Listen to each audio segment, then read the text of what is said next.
ओम तत् सत। ये हम क्यों शुरुआत ओम तत् सत से कर रहे हैं? इन केस मान लो अगर हमसे कुछ मिस्टेक रहती है बोलने में, पिता के किसी उच्चारण में या शब्द में या उसके अर्थ करने में, तो भगवान से प्रार्थना होती है ओम तत् सत के जरिए कि वो हमें माफ करेंगे और हमें अपराधों को उसका दंड नहीं भोगना पड़ेगा। इसलिए किसी भी शास्त्र को पढ़ते वक्त यदि आपको ऐसा लगता है कि आपका उच्चारण उतना सही नहीं है, उतना अच्छा नहीं है, तो आप ओम तत्सत 2 बार बोलें। ओम तत्सत शुरू करें और ओम तत्सत जब वो शास्त्र समाप्त हो या जब वो श्लोक समाप्त हो या जब उस बात को आप समाप्त कर रहे हैं तो 2 बार बोलें। उससे आपको दोष नहीं लगेगा। मतलब किसी भी शास्त्र का अध्ययन करते वक्त यदि आपकी संस्कृत अच्छी नहीं है, आपकी हिंदी भी अच्छी नहीं है, आपके बोलने का तरीका भी अच्छा नहीं है, आपके पढ़ने का तरीका भी अच्छा नहीं है, तो भी आपको किसी प्रकार का दोष नहीं लगेगा अगर आप ओम तत्सत से शुरू करेंगे और ओम तत्सत पर ही समाप्त करेंगे। अभी हम गीता की उसमें 6 श्लोकों पर चर्चा कर चुके हैं। आज हम 7वें श्लोक पर और 8वें श्लोक पर 2 श्लोक पर चर्चा करेंगे। चर्चा का मतलब खाली हम श्लोक को रिपीट नहीं करते हैं। हमारा मेन मकसद ये है कि गीता के जो बात है उसको हम आज के जीवन में, अपने जीवन में किस तरह उपयोगी बना सकते हैं, वो आधार करके हम गीता को आधार मानते हैं। क्योंकि गीता आज भी उपयोगी है, पहले भी उपयोगी थी और आगे भी उपयोगी रहेगी।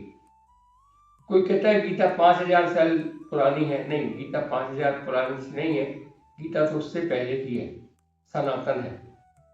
क्योंकि भगवान ने ही कहा है, जब अर्जुन पूछ रहा है कि कब, कहाँ, कैसे कैसे किसने कहा, तो आगे आप सुनेंगे, आगे किसी एक श्लोक में आएगा कि भगवान ने कहा है कि ये ज्ञान जो है मैंने सूर्य को बताया था पहले, फिर धीरे धीरे लुप्त होता गया और आज मैं तेरे को वापस बता रहा हूँ। इसी तरह ये ज्ञान लुप्त नहीं होता है, लेकिन कभी कभी विस्मृत हो जाता है। आज भी इस ज्ञान की उतनी ही उपयोगिता है जितनी करोड़ों साल पहले थी, आगे भी उतनी ही उपयोगिता बनी रहेगी करोड़ों साल तक। क्यों? क्योंकि ये सनातन है और सत्य है। सत्य और सनातन हमेशा नया रहता है, कभी उसमें पुरानापन नहीं आता, क्योंकि सत्य हमेशा सत्य होता है, असत्य में ही पुरानापन आता है। गीता क्योंकि भगवान की वाणी है और साक्षात सत्य है, इसलिए सत्य होने के लिए ये हमारे लिए आज भी उपयोगी है और आने वाले करोड़ों साल तक भी उपयोगी ही रहेगी। 6 श्लोकों में अभी तक हमने पांडवों के जो वीर थे उनका वर्णन किया कि उसमें कौन कौन लोग थे, क्या क्या उनकी क्वालिटियां थी। अब यहाँ से शुरुआत जो है वो कर रहे हैं कि भाई अपने मतलब कौरवों की तरफ से कौन कौन लोग लड़ने वाले हैं, कौन कौन से उनके नाम है और किस किस का उसमें वर्णन किया गया। इसमें यहाँ जो है 7वें श्लोक में तो ये पूछा कि भाई कौन कौन लोग हैं, और 8वें श्लोक में ये बताया गया कि कौन कौन लोग हैं और इनकी क्या क्या क्वालिटी है ना। जैसे 8वें श्लोक में सबसे पहले द्रोणाचार्य मतलब गुरुदेव, जो दोनों के गुरु हैं, पांडवों के भी और कौरवों के भी।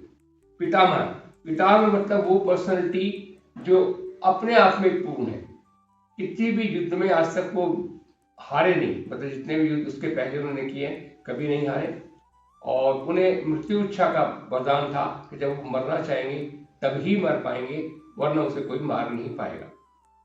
उसके बाद में जो है पितामह के बाद में जो है आपके कृपाचार्य है, जो कृपाचार्य है उन्हें भी यही वरदान था कि वो मरना चाहेंगे तभी मरेंगे, नहीं तो नहीं मरेंगे।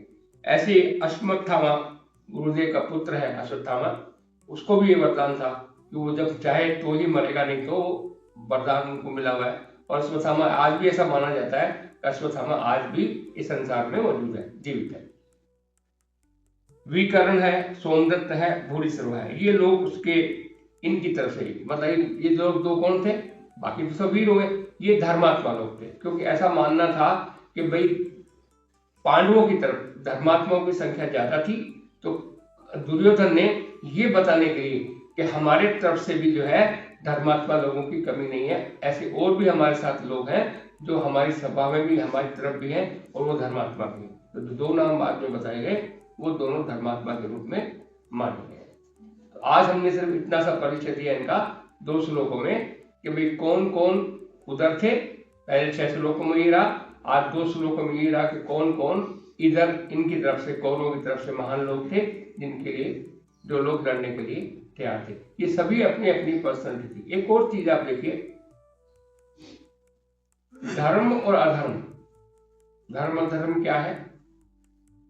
जब हम किसी काम को भय के साथ करते हैं, जीवन में जब भी आप कोई काम करेंगे, मैटर नहीं है युद्ध का, युद्ध आपको युद्ध के क्षेत्र में युद्ध तो नहीं करने जाना आपने, लेकिन आप ये मान के चलें कि धर्म अधर्म की परिभाषा ये है कि जब किसी काम को आप करते हैं और उत्साह के बजाय आपके मन में भय पैदा रहता है, तो आप समझिए वो काम अधर्म है। और जब किसी काम को आप उत्साह के साथ करते हैं और बिना भय के करते हैं, तो वही आपके लिए धर्म हो जाएगा। इसलिए हमें जो भी जीवन में काम करना है, अभी हमें सीखना क्या है? आज हमें ये सीखना है कि जो भी जीवन में हमें काम करना है, उस काम को बिना भय के और उत्साह के साथ करना है ना। आज हम इतना ही करेंगे और कल उसके बाद आगे के चैप्टर करेंगे। इसीलिए आगे एक बार वो हम बोलेंगे ओम तत्सत।